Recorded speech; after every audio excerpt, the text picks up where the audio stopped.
Je me trouve présentement à Montréal, à la place Bonaventure, dans le cadre du premier salon Québec-Floride, en compagnie d'un rédacteur en chef très connu qui a passé quand même 30 ans au jour.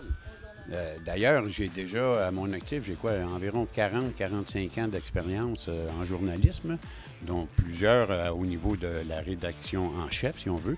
Et là, depuis 3 ans, c'est-à-dire depuis le lancement officiel de l'Hebdo Floride, j'en suis le rédacteur en chef. Et depuis 3 ans, nous nous sommes entourés d'une formidable équipe de rédaction, de collaborateurs, des gens comme Jocelyne Cazin, que tout le monde connaît bien, Franco Nuovo, qui travaillent, qui ont leur chronique à chaque numéro dans l'Hebdo Floride, parce que je dois préciser qu'Hebdo Floride, hebdo, donc hebdomadaire, nous commençons à publier vers le milieu octobre, et ça jusqu'au milieu avril. Donc, et partout où il y a du québécois, du francophone, nous sommes présents. Nous avons au-delà de 400 points de distribution en Floride. Je dois souligner que c'est un journal qui est donné, c'est gratuit, dans lequel on retrouve une foule d'activités à faire en Floride, une foule d'informations, de nouvelles générales, peu importe. Et c'est un journal à l'attention des Québécois, comme on le dit. Mais je dois vous annoncer que cette année, au lieu de publier 27 numéros, nous allons publier 31 numéros. Donc, nous serons présents l'été prochain à chaque mois. Et ce, nous serons distribués au Québec ainsi qu'en Floride. Donc, c'est une primeur que je vous ai là. Ouh! Et le type de clientèle que vous êtes venu chercher ici au salon, ce serait? Bien, en fait, nous sommes venus rencontrer nos lecteurs. Et nos lecteurs viennent nous rencontrer et nous avons un kiosque, justement, le premier kiosque lorsque vous pénétrez ici. Et les lecteurs viennent prendre un journal. Ben oui, je vous lis chaque semaine. Et puis mon nom, c'est un tel. Ah oui, vous êtes de où? Puis là, il se crée des petits liens d'amitié. Parce qu'un journal, en plus d'être une grande famille pour le fabriquer, les lecteurs sont notre famille aussi. Donc, on veut les rencontrer et ça, c'est l'occasion rêvée pour ça. Et y a-t-il des sujets d'actualité propres aux Québécois? Qu'est-ce qu'ils vivent là-bas? Bien, forcément, parce que nous sommes le coût de l'argent, le coût de l'immobilier, les gens qui veulent investir, parce qu'on sait que maintenant, en Floride, la relève des snowbirds est de plus en plus jeune. Donc, il y a des gens qui n'ont même pas 40 ans encore et ils sont déjà portés acquéreurs de 1, 2 ou 3 condominiums ou maisons mobiles, en prévision d'une retraite éventuelle pour eux. Mais cet argent-là fructifie pendant ces années-là. Donc, on doit les renseigner là-dessus. Oh, il y a vos droits en Floride. Qu'est-ce que tu as le droit de faire en Floride? Qu'est-ce que tu n'as pas le droit de faire?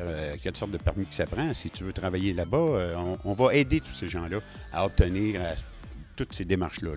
Alors, c'est un peu notre rôle à nous aussi, mais en plus des renseigner. Exemple, vous venez 2 semaines en Floride.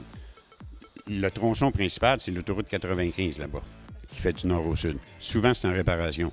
On va vous indiquer les routes secondaires à emprunter là, pour ne pas vous créer de cauchemar. Là. Donc, c'est un peu comme un journal ici au Québec. Partout où vous demeurez au Québec, vous avez ce qu'on appelle un journal local. Bon, nous, c'est un gros journal local. On rejoint les 19 régions du Québec dans le sud-est de la Floride. Quand même. Et comment vous percevez la venue d'un portail Internet, le portail Québec-Floride, justement? Bien, c'est super. Comme je parlais avec M. Saumur, le promoteur, plus il y aura d'outils pour rejoindre et informer nos compatriotes canadiens, français et même de la francophonie, parce qu'il y a beaucoup de Français, de Suisses et tout ça, il y en a de plus en plus.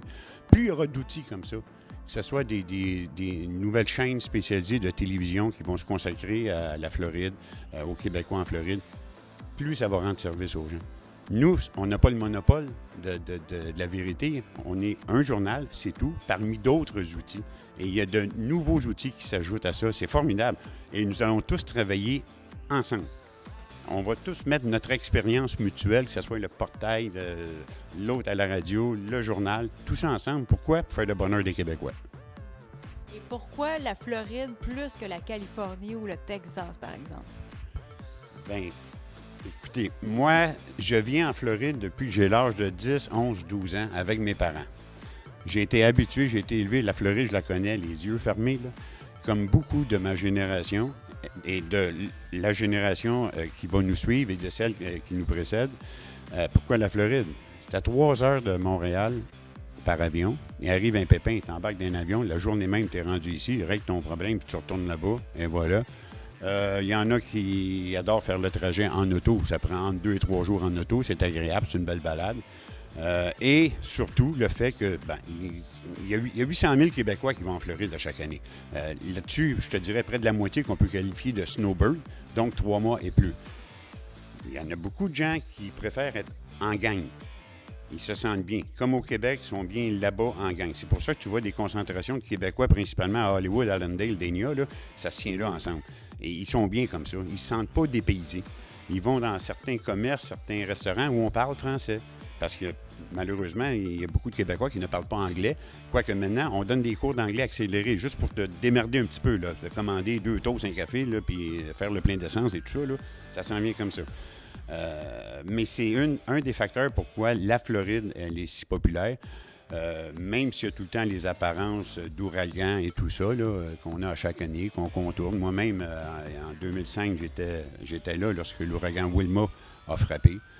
C'était pas quelque chose de beau à voir, là, mais ça fait partie de la game, comme on dit. Là. Mais c'est tout le temps agréable d'année en année, comme là, je retourne dans 2 semaines là, pour passer les prochains 6 mois. Tu revois ta gang. Tu vois même des fois des nouveaux visages. C'est agréable. C'est comme je disais tantôt, c'est une grosse famille. T'sais, alors, on a tout le temps hâte. Il y a plein de monde ici qui repartent là, dans 2 semaines, 3 semaines, 1 mois. Là.